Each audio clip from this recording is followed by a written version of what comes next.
লালবাগের ১৪০ নম্বর BDO office রেলগেটের ওপর ওভারব্রিজের দাবি জানিয়ে মুর্শিদাবাদের সাংসদ আবু তাহের খানের হাতে চিঠি তুলে দিলেন মুর্শিদাবাদ জিয়াগঞ্জ পঞ্চায়েতের সভাপতি হাজেরা বিবি। লালবাগ ১৪০ নম্বর বিডিও অফিস রেলগেটে নিত্যদিনের যানজটের সমস্যা দেখা যায়।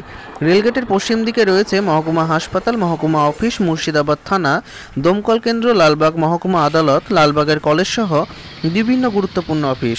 পূর্ব দিকে রয়েছে বিডিও অফিস। যানজটের জেরে কখনো অ্যাম্বুলেন্স আটকে যাওয়া, আবার কখনো দমকলের গাড়ি আটকে যাওয়া এখানকার নিত্যদিনের সমস্যা। প্রতিদিন প্রায় ২০টি ট্রেন যাতায়াত করে এই রেল লাইনের ওপর দিয়ে। অন্যদিকে রেলগেটের ওপর দিয়ে প্রায় ৩০,০০০ মানুষ নিত্য যাতায়াত করে। এই বিষয়ে একাধিকবার রেলকে এবং স্থানীয় প্রশাসনকে জানিয়েছিল সাধারণ মানুষ। সোমবার মুর্শিদাবাদ জিয়াগঞ্জ বিডিও অফিস ভবনে সাংসদ আবু তাহের খানের হাতে উক্ত রেলগেটের ওপর রোড ওভারব্রিজ নির্মাণের দাবি জানিয়ে চিঠি তুলে দেওয়া হয়।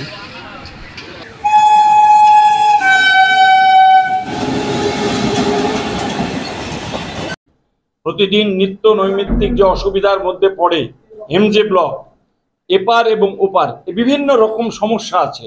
এখানে একটা রেলওয়ে ক্রসিং আছে, এখানে কলেজ আছে, হসপিটাল আছে, সাব ডিভিশন হসপিটাল, কোর্ট আছে।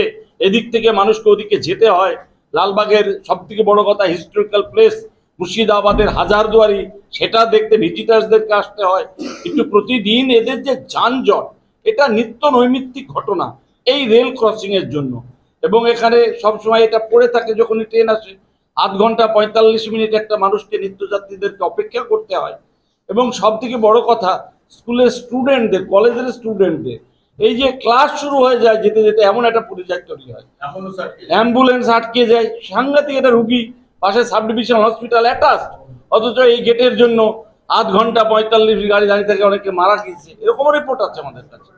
তো এটাকে যাতে একটা সাবওয়ে করা যায়, আন্ডারপাস করা যায়, এটা সুবিধা হয় রেলের জায়গাপত্র দেখে। দুদিকেই জায়গা আছে, অসুবিধা জায়গার প্রবলেম নেই এখানে।